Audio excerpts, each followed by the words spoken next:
आपकी ओर से पार्टी के पॉलिट ब्यूरो, पार्टी के केंद्रीय समिति की ओर से आप सब लोगों को बधाई देना चाहूंगा। सफलतापूर्वक ये 17वीं जो सम्मेलन, राज्य सम्मेलन, इसको समाप्ति की ओर ले आने 44 साथियों ने भाग लिया है चर्चा में। सेक्रेटरी के जो प्रस्ताव रखे थे और 11 प्रस्ताव अलग से आपने पारित किया है। मेरे ख्याल में समाप्त करते हुए कॉमरेड सुरेंद्र बोल चुके हैं। उसके अंदर कुछ विषय हम आंदोलन के कार्यक्रम में तब्दील करेंगे और इसको लोगों के अंदर ले जाने के लिए और भी विस्तारित प्रचार का हम योजना बनाएंगे। आपने ये सम्मेलन स्थान का नाम रखा था कॉमरेड सीताराम येचुरी के नाम से। ये हमारे लिए भी एक मुश्किल वक्त है, क्योंकि हमारा पार्टी के स्थापना के बाद पहला ऐसा मौका है जहां पे कोई एक हमारे महासचिव वो अपना समय काल पूरा करने के पहले उनका निधन हो गया है। तो आप जानते हैं कि फिलहाल हमारे पास कोई साधारण सचिव नहीं है। हम आपस में बातचीत करके कॉमरेड प्रकाश बराड़ हमारे समन्वय के तौर पे हम काम कर रहे हैं। कॉमरेड सीताराम के निधन के बाद बहुत सारा सवाल आया, क्योंकि आज के जो समय है न सिर्फ हमारे पार्टी के लिए बल्कि पूरे देश के लिए एक बहुत ही संकट के घड़ी से हम जा रहे हैं। कुछ बुनियादी प्रश्न हमारे भविष्य के बारे में एक बहुत बड़ा सवाल है। आप लोग भी बोले ना बोले ये अलग बात है, लेकिन मन में जरूर वो सवाल है कि हम आगे क्यों नहीं बढ़ पा रहे। हम अगर हमारे वैचारिक समझ सही है, हमारा राजनीतिक समझ सही है, हम आंदोलन में रहते हैं, संघर्ष में रहते हैं, लेकिन बावजूद इसकी लोग उस हद तक क्यों हमें स्वीकार नहीं कर पा रहे। मेरे ख्याल में कॉमरेड सीताराम का जो योगदान था, जो बड़े पैमाने पे पार्टी के बाहर भी लोगों ने स्वीकार किया है, उस बात का थोड़ा टिप्पणी करने से आपको साफ होगा कि क्यों ऐसा हुआ।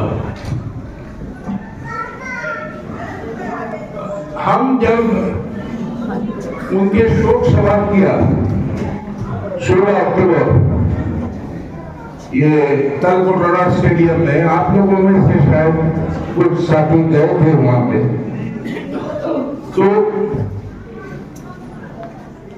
कुछ दूसरे पार्टी के नेता वो भी टिप्पणी किए कि सीताराम का चले आना आपके लिए तो है नुकसान, क्षति, लेकिन हमारे लिए भी क्षति है। एक नेता वो तो हंसी मजाक में ये भी बोल दिया कि आपको तो पार्टी कांग्रेस में कोई नया महासचिव मिल जाएगा, लेकिन हमारा सीताराम हमें कौन वापस देगा। इसलिए ये बात आई है क्योंकि बड़े पैमाने पे देश में ये बात को स्वीकार किया जा रहा है कि हम एक बिल्कुल नई स्थिति में हैं। मतलब ये सही बात है कि जो नई उदारवादी नीति, ये भूमंडलीकरण, ये जो आर्थिक शोषण मजदूर, किसान, मेहनत कशों का, ये तो पहले से चलते आए हैं। तो आज की स्थिति में नया ये आयाम क्या आया है जिसके चलते सब मजबूर हो रहे हैं कि एकजुट होने के लिए। तो इस बात में अगर आप देखें सीताराम का योगदान क्या था। सन 1999 के बाद 6 दिसंबर जब बाबरी मस्जिद ध्वस्त हो गई, तब ये सवाल उठा कि मुल्क कहां जाएगा, क्योंकि वो सिर्फ बाबरी मस्जिद ध्वस्त होने का बात नहीं था, वो हमारे देश की जनवादी और धर्मनिरपेक्ष जो संविधान है, जो हमें हमारे देश की आजादी के आंदोलन के बदौलत हासिल हुई थी, तो उसके ऊपर हमला था। तो इसीलिए वो संकेत था कि नए किस्म का खतरा हमारे मुल्क के ऊपर मंडरा रहा है। और इसका एक वैचारिक पहलू है। हाँ? एक वैचारिक पहलू है। वैचारिक पहलू ये है कि हमारे देश की जो पहचान, जो संविधान में हम लिखे हैं, वी द पीपल, हम भारत के लोग, हम धर्म मजहब को, ऊंचा नीच का कोई व्यवधान को हमने स्वीकार नहीं किया। और वही बात हम संविधान में कबूल कर लिया था। लेकिन यह जो हमला हुआ, इस हमले से यह फर्क आया कि हमारे देश के कानून के सामने ये बात को स्वीकार किया जाएगा कि जहां बहुमत है, उस बहुमत का भावना को आदर करते हुए हमारे देश में कानूनी फैसला होगा। और ये सुप्रीम कोर्ट का खुद का जो फैसला है, उस फैसले में इन्हीं शब्दों में इस बात का उल्लेख हुआ। तो कॉमरेड सीताराम, उन्होंने एक किताब लिखना शुरू किया, व्हाट इज दिस हिंदू राष्ट्र, यह हिंदू राष्ट्र है क्या। और यह किताब एक विश्लेषण था। आरएसएस का जो मुख्य चिंतक आर.एस. गोलवाकर का, उनका एक किताब था, वी और आवर नेशनहुड डिफाइंड, हम और हमारे राष्ट्रीयता का परिभाषा। गोलवाकर बोल रहे थे कि हमारा राष्ट्रवाद हिंदुत्व है, हिंदू राष्ट्रवाद है। जो परिभाषा संविधान का नहीं है, आजादी के संघर्ष का नहीं है, तो इसीलिए सांप्रदायिक दंगे पहले नहीं हुए, बहुत सारे हुए, लेकिन वो सांप्रदायिक दंगे तात्कालिक चुनावी फायदे के लिए था।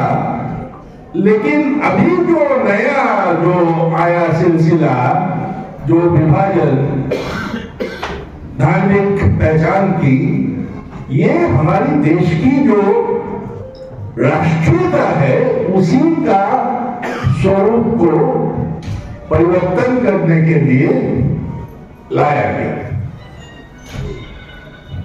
साथ साथ दुनिया भर में जानते हैं सोवियत रूस का पतन,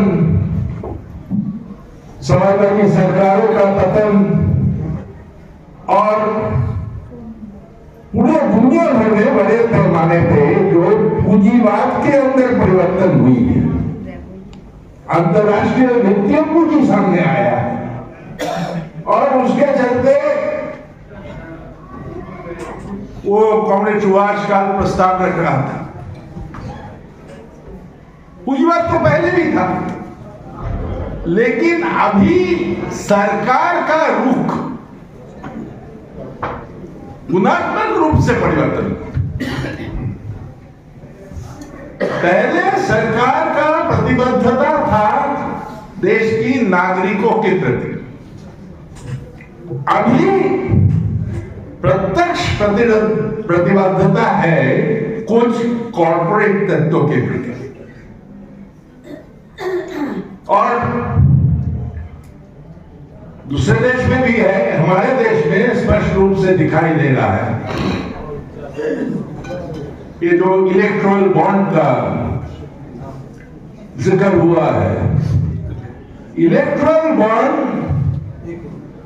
एक खुली छूट है कॉर्पोरेट के लिए कि जितना मर्जी आप पैसा चंदा दे सकते हो, जो सत्ताधारी पार्टी उनको, और हम उसके अंदर नहीं जाएंगे कहां से आपको ये पैसा मिला। और कानून में ये भी है कि कैसे भी हो वो राजनीतिक पार्टी जिसको मिलता है वो पैसा, वो इस्तेमाल कर सकते। तो जो लड़ाई हुई इलेक्ट्रल बॉन्ड लेके आप लोग जानते हो, इसमें विशेष रूप से पार्टी का योगदान था, और उसमें सुप्रीम कोर्ट ने बोल दिया ये जो व्यवस्था है ये असंवैधानिक है। और उन्होंने फिर वो पूरा आंकड़ा निकाला कि 5 साल जब इलेक्ट्रल बॉन्ड था हमारे देश में 8,000 करोड़ रुपया अकेला बीजेपी को मिला, हर जगह पे। मतलब ये सिर्फ बिजली का सेक्टर नहीं, अब जो दवाई, फेक दवाई, वो जो फेक है उसको अनुमति देने के लिए पैसा दिया, जाने जा सकती है लोगों, जानबूझ के दिया। तो इस तरह से मतलब एकदम जनजीवन को ध्वस्त करने के लिए कॉर्पोरेट का खुली छूट देना सरकार स्वीकार कर लिया। उसमें आप नागरिक आप भाग में जाए। तो पूंजीवाद का ये जो स्वरूप हम देख रहे हैं, ये इस तरह से पहले प्रकट नहीं था, होता था लेकिन सीधा विधिवत रूप से भूमिका नहीं था। और ये स्वाभाविक है कि अगर पूंजीवाद का यह स्वरूप रहेगा अंतरराष्ट्रीय वित्तीय पूंजी के चलते, तो गैर बराबरी पैदा होगी। अब देख रहे हो बीच बीच में हमारे देश में भी रिपोर्ट आ रहा है, मैं विस्तार ना करने के लिए वो आंकड़े में नहीं आऊंगा, कि अमीर और गरीबों में कैसा फर्क हो रहा है। अरबपति खरबपति हमारे देश में कितना तेजी से बढ़ रहा है, और हमारे जो एकदम निचले तबके के लोग हैं कितना भयंकर स्थिति में हो रहे हैं। इसके साथ दूसरा जो है ये विषमता, समाज के अंदर आर्थिक विषमता, उसके साथ बेरोजगारी। अगर विषमता बढ़ेगा, बेरोजगारी बढ़ेगा, तो स्वाभाविक है लोगों का खरीदने का क्षमता कम होगा और उसके चलते महंगाई भी बढ़ेगा। और अगर बेरोजगारी बढ़ता है, विषमता बढ़ता है,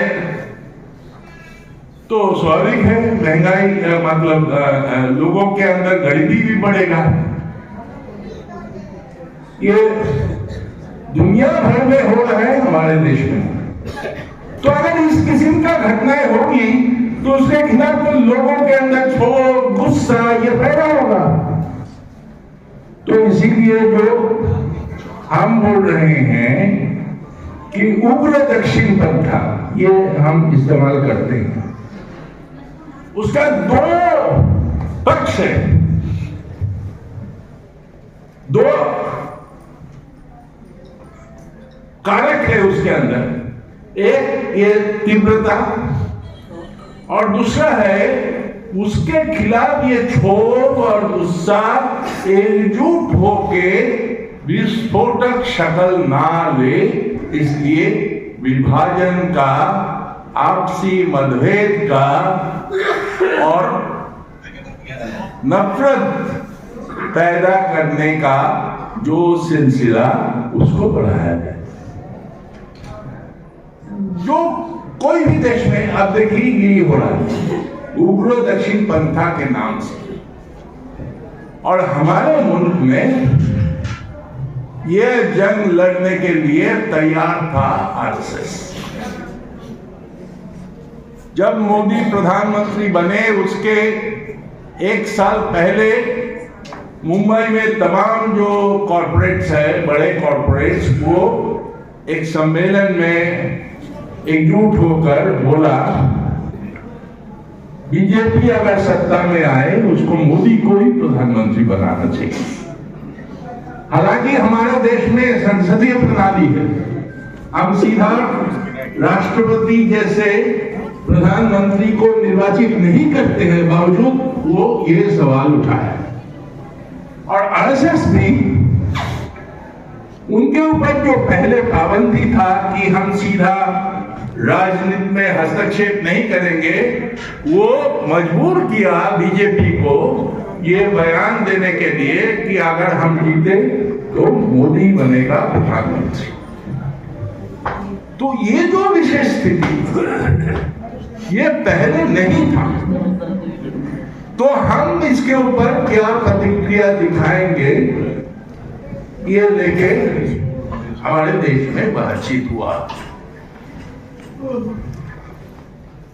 आप देखें कि हरियाणा में जो पहली सरकार बनी बीजेपी का, वो सरकार का पृष्ठभूमि क्या था? वो सरकार का पृष्ठभूमि था कि वो जात के सवाल पे एक विभाजन कायम किया, सामाजिक विभाजन, जाट और उसके खिलाफ 36 बिरादरी, नया स्लोगन। और उन्होंने वो प्रयोग लाया बड़े पैमाने पे, वो ध्रुवीकरण का, और इसके साथ तो अपना जो सांप्रदायिक ध्रुवीकरण का जो सिलसिला वो तो जारी था। अभी आज सुबह प्रस्ताव भी पास हुआ, अलग अलग जगह में कैसे घटनाएं हुई। उसके बाद से हम देख रहे हैं ये तोड़ना मुश्किल हो रहा है।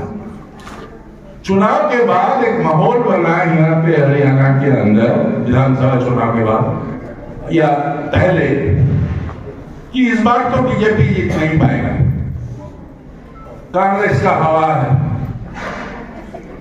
और इसका पृष्ठभूमि था लोकसभा चुनाव में आधा आधा हो गया सीटें, तो लोगों को लगा विधानसभा चुनाव में हराया जा सकता है। और इंडिया गठबंधन पहले ही बन चुका था। जो लोग सराहना कर रहे हैं सीताराम को या हमारे पार्टी को भी इस कारण कि हमने वो मंच का निर्माण में एक बहुत ही सकारात्मक भूमिका लिया है, क्योंकि ये जरूरी था लोगों के अंदर ये भरोसा पैदा करना कि तमाम धर्मनिरपेक्ष और जनवादी जो ताकतें हैं वो लड़ रहा है, एक नंबर उसका फोकस है हिंदुत्व को शिकस्त देना। अकेला कोई नहीं कर सकता। और इसी प्रक्रिया में हमारे पार्टी में भी हमने रणनीति तय की कि हम एक भी सीट नहीं लड़ रहे हैं, बावजूद इसकी हम सब जगह में जो भी हमारा ताकत है लाल झंडा लेके हम स्वतंत्र रूप से संयुक्त रूप से हम कैंपेन करेंगे बीजेपी को हराने के लिए। और जहां जहां ये इंडिया प्लेटफॉर्म के उम्मीदवार हैं उनको जितवाने के लिए लोगों ने प्रशंसा किया, लोगों ने स्वीकार किया। हाँ, इन लोगों का हो सकता है ताकत कम है, लेकिन ये लोग सब जगह में मौजूद हैं। मेरे ख्याल में पहली कोई भी चुनाव में बड़े पैमाने पे इतना व्यापक पैमाने पे लाल झंडे का मौजूदगी दर्ज नहीं हुआ था, जो इस बार के लोकसभा चुनाव में 2024 में हुआ। और उसी के नतीजे के तौर पे विधानसभा चुनाव में भी एक सीट हमें छोड़ा हुआ, वो अलग बात है। ये जो प्रक्रिया शुरू हुआ था लोकसभा चुनाव के बाद, उसको बरकरार नहीं रखा जा सका और हम वो सीट हासिल नहीं कर पाए। लेकिन हिसाब हमारे पास जो है, पिछले 19-20 साल में कोई भी विरोधी कैंडिडेट को उतना वोट नहीं प्राप्त हुआ है जितना कॉमरेड ओम प्रकाश को प्राप्त हुआ। तो इसीलिए वामपंथी जनवादी ताकतों के प्रगति के सामने ये हिंदुत्व और कॉर्पोरेट और हिंदुत्व का ये जो गठबंधन एक नया किस्म का चुनौती को प्रस्तुत कर रहा है। पिछले दिनों में जैसे हम आर्थिक सवाल पे, रोटी रोजी के सवाल पे संघर्ष करते हुए आगे बढ़ सकते थे, आज वो संभव नहीं है। अगर इन सवालों के साथ हम अगर हिंदुत्व को हम कैसे शिकस्त देंगे, ये सवाल को अगर हम नहीं जोड़ सकते, क्योंकि ये गठबंधन क्या कर रहा है, एक तो ध्रुवीकरण, विभाजन, आपस में नफरत पैदा करना। एक हिसाब से तो हरियाणा उसका एक लेबोरेटरी बन गया, परीक्षण होता है यहाँ पे। ये जो गो मास के सवाल पे लाभ जिहाद, ये कोई बोल रहा था, मैं भी खुद न्यू में गए थे स्टेट लीडरशिप के साथ, अद्भुत स्थिति। ये जो मेवात के लोग, ये दूसरे उत्तर भारत में जैसे मुसलमान है ऐसा नहीं है, ये मुगल के खिलाफ भी लड़े हैं, लेकिन उसके बावजूद भी उसको जबरदस्ती मुसलमान बनाया गया, फिर हमला किया। तो इसीलिए हम समझते हैं ये बात को समझना बहुत जरूरी है कि रोजमर्रा के हमारे जो सवाल है उसके साथ ये वैचारिक मोर्चा भी हम नहीं खोल सकते हैं, साथ साथ हमारे लिए आगे बढ़ना मुश्किल है।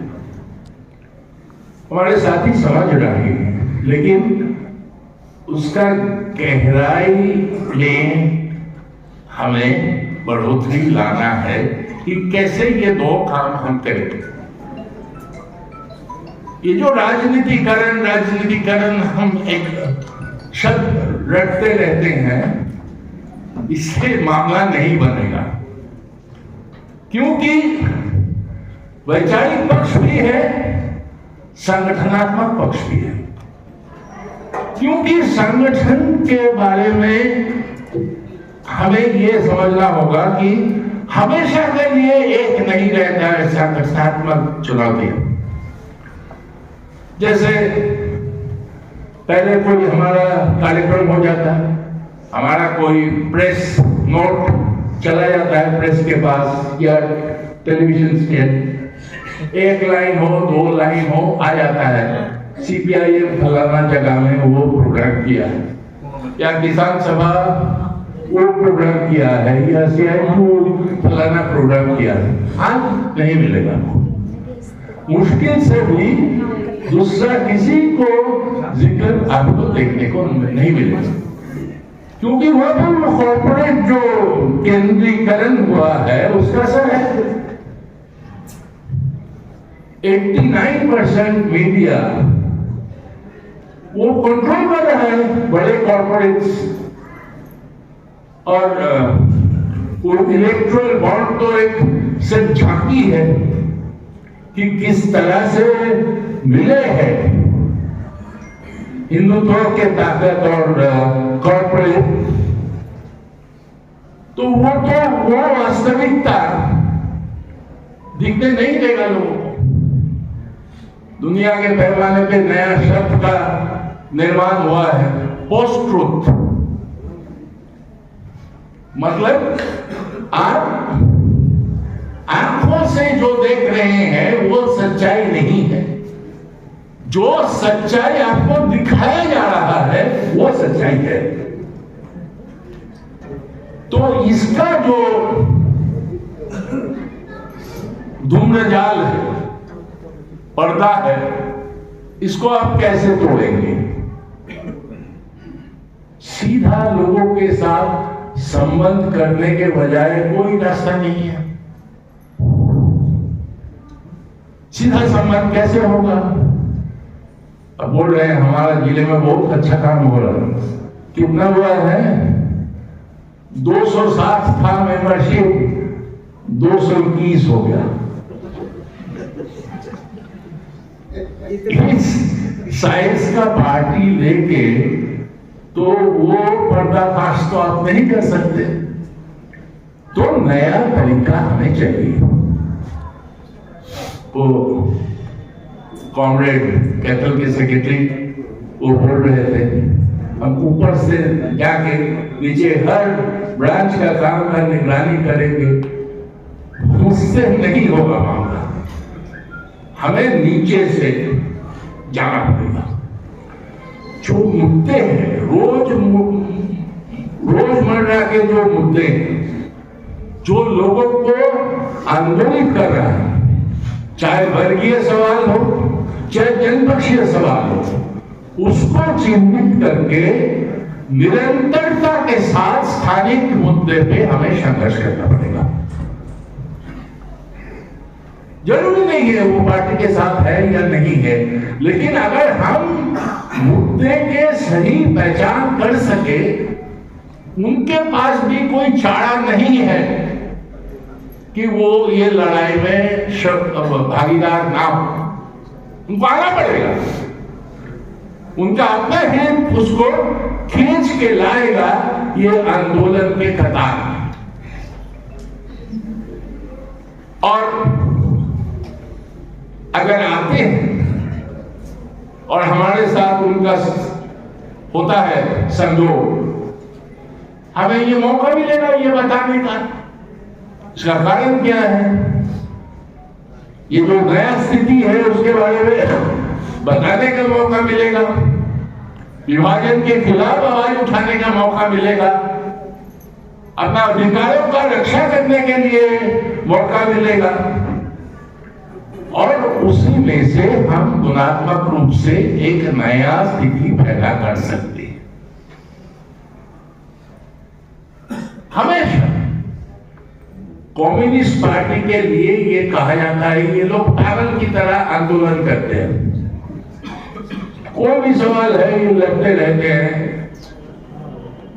और गरीब लोगों का हितों का रक्षा करने का कोशिश करते हैं।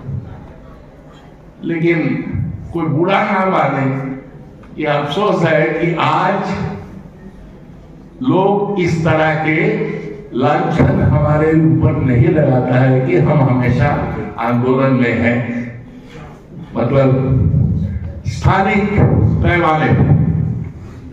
हाँ, कुछ कार्यक्रम जरूर हम करते हैं, हम यहाँ पर प्रस्ताव पारित किए हैं, हम करेंगे कुछ,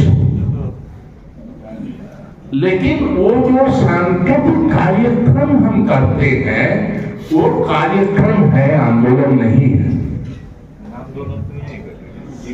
अगर कार्यक्रम को हम आंदोलन में तब्दील नहीं कर पाते, हमारी स्लोगन और हजार लाखों लोगों का अपनी स्लोगन नहीं होगा तो आंदोलन नहीं बन पाएगा, और उस आंदोलन के चलते परिवर्तन होगा, ये निश्चित है। और ये आंदोलन के साथ साथ हमारी जो जन मोर्चा है, आप सुने हैं क्या स्थिति है जन मोर्चे में। उस तबके का जो सवाल है उसको एक ही तरह से हमें चिन्हित करके लड़ना पड़ेगा।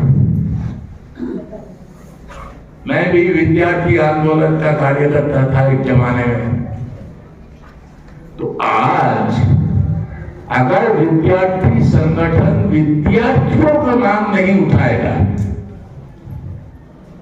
तो विद्यार्थी क्यों आकर्षित होगा? हाँ, पार्टी का जिम्मेदारी है, दूसरा जो जन संगठन उसका जिम्मेदारी है, लेकिन प्राथमिक रूप से तो विद्यार्थी संगठन का साथियों का इस हद तक निरंतरता के साथ सक्रिय रहना पड़ेगा कि वो हरियाणा के विद्यार्थियों का, कॉलेज विश्वविद्यालय के विद्यार्थियों का वो सवाल उठाए। हम ये देख रहे हैं देश के अलग अलग भागों में जहां पे ये सवाल उठाया जा रहा है लोग आकर्षित हो रहा है। समस्या ये है ये हम पहुंच नहीं पाए। पहुंच बढ़ाना, उसके जो तौर तरीके हैं उसमें एक बहुत सकारात्मक परिवर्तन लाए बिना, और उसमें ये नया जो तरीका है आंदोलन का और ये जो वैचारिक आयाम है, हम आगे नहीं बढ़ सकते। देखिए, विधानसभा चुनाव के तुरंत बाद कांग्रेस ने प्रचार करना शुरू कर दिया कि सब धांधली है ईवीएम में। मैं ये नहीं बोल रहा कि धांधली नहीं है, लेकिन जो राजनीतिक वास्तविकता है, जो सामाजिक वास्तविकता है, उसको अनदेखा करके शिकायत के आधार पे आप लोगों को जीत नहीं सकते। अरे ये तो साफ है। ईवीएम का बात छोड़िए, चुनाव आयोग का जो भूमिका था, चुनाव आयोग के सामने शिकायत ले जाने से दूसरे पार्टी के नेताओं को वो उपदेश देता है, तुम्हें ये करना चाहिए, तुम्हें वो करना चाहिए, ना कि संविधान के संस्था होने के नाते उसका जो अपना जिम्मेदारी है उस जिम्मेदारी को पूरा करें। तो इसीलिए ये सवाल है, उनके जो संस्थाएं हैं, चाहे ईडी हो चाहे सीबीआई हो, हम देख रहे हैं। अभी एक केस आया है, सीबीआई का ऑफिसर जाके ईडी के जो ऑफिसर है उसके घर में छापा मारा, करोड़ों का माल जब्त हुआ। तो ये तो पुलिस का जो फंक्शन था वो नहीं है कि आप विरोधी पक्ष के लोगों को गिरफ्तार कर, मुख्यमंत्री को गिरफ्तार कर रहा है, इस्तेमाल कर रहा है जो विरोधी पक्ष का भूमिका और उनके बीच में आपसी जो एकता को तोड़ने के लिए। और इसके साथ साथ हम विभाजन का सवाल भी देख रहे हैं। और ये जो हमारे जो संयुक्त राष्ट्र के जो संघीयवाद जो है उसके ऊपर भी हमला हो रहा है। तो इस स्थिति में जो चौतरफा हमला हो रहा है, वो चौतरफा हमले के खिलाफ ये जो मुख्य भूमिका है कॉर्पोरेट हिंदुत्व का, कॉर्पोरेट और हिंदुत्व का गाठजोड़ का, इसको बेनकाब किए बिना हम आगे नहीं बढ़ सकते।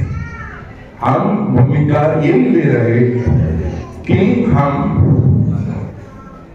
जो धर्मनिरपेक्ष और जनवादी ताकतों को इकट्ठा करने का कोशिश करें। उसके अंदर हम ये जानते हैं कि दूसरे जो जनवादी धर्मनिरपेक्ष पार्टियां है उसके अंदर भी नीतिगत सवाल पे कमजोरी है, खास करके आर्थिक सवालों पे। तो वो लड़ाई के ऊपर जोर देने के साथ साथ हम जरूर अलग से वामपंथी पार्टियों को इकट्ठा कर रहे हैं ताकि उस मुद्दे को हम आगे ले जा सकें। क्योंकि एक नए किस्म का विकल्प चाहिए। वो सिर्फ ये फांसीवाद है। कल देख रहे थे ना बच्चों का नाटक तानाशाही के खिलाफ लड़ाई भी, उसका भी अलग तौर तरीका है। लोकसभा चुनाव के पहले यह सवाल उठ गया है कि जातिगत आधार पे जनगणना होना चाहिए। मुसीबत में है। संविधान की बचाव का जो सवाल लोकसभा चुनाव के पहले आया, विश्लेषण करके लोग बता रहे हैं यूपी में जो बड़े पैमाने पे बीजेपी को धक्का पहुंचा है उसमें यह संविधान बचाव का सवाल है। ये अचानक कोई आक्रामकता नहीं था अमित शाह का पार्लियामेंट में अम्बेडकर के खिलाफ। ये दो विचारों के अंदर एक घमासान है। लोग समझ रहे हैं। मैं तो कॉमरेड सुरेंद्र को बोल रहा था कि किसी को फैसला लेना नहीं पड़ा। दूसरा दिन हरियाणा के अलग अलग भागों में अपने पार्टी जो भी ताकत उनका हो सड़क पे आ गए। फिर हमने भी पहले से ही ये वामपंथी पार्टियों के अंदर एकता को मजबूत करने के लिए कोशिश कर रहे थे। उसके अंदर ये सवाल को लेके 30 तारीख प्रोग्राम किया है। अब जाके देखो दलित मोहल्ले में इसका असर है, लेकिन इसको हमें बहुत गुना बढ़ाना होगा। इस किस्म का जो पहलकदमी है उसको, और नए नए जो सेक्शंस हैं, क्यों हमारे देश में आर्थिक शोषण का हमेशा एक सामाजिक आयाम रहा है। हर सामाजिक हिस्से में एक बराबर का उसका नतीजा नहीं आ रहा है। जो सामाजिक रूप से पिछड़ा हुआ उसके ऊपर इसका दबाव ज्यादा है। तो इसीलिए ये सामाजिक सवालों को इसके साथ जोड़ते हुए हमें आगे बढ़ना है।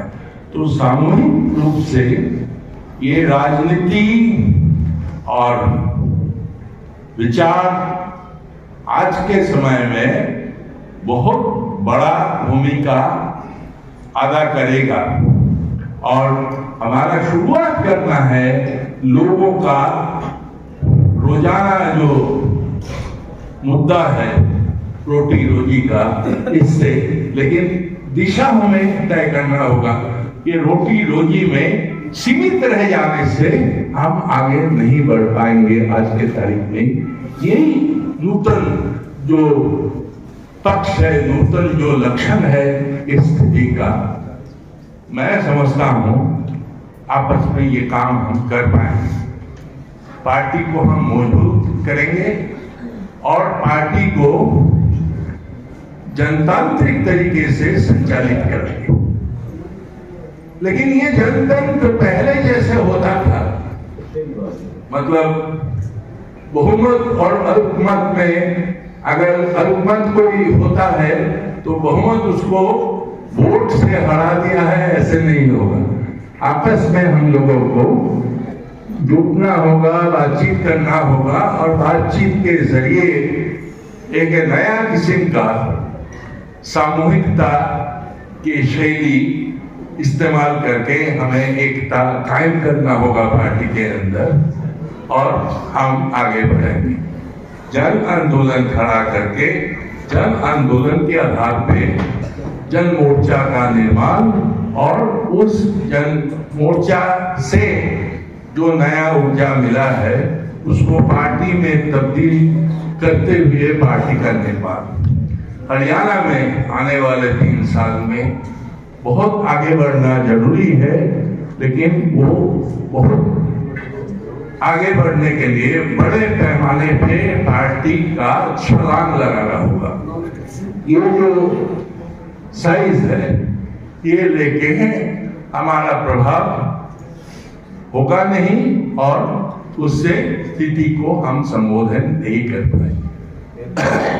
आखिर में मैं दोबारा अब सब लोगों को बधाई देते हुए और ये आशा करते हुए कि हम क्योंकि समझ पा रहे हैं क्या हो रहा है, उस आधार पे पार्टी को नए सिरे से राजनीति और विचारधारा से लैस करते हुए आंदोलन के जरिए लोगों का दिल जीतने का काम करेंगे।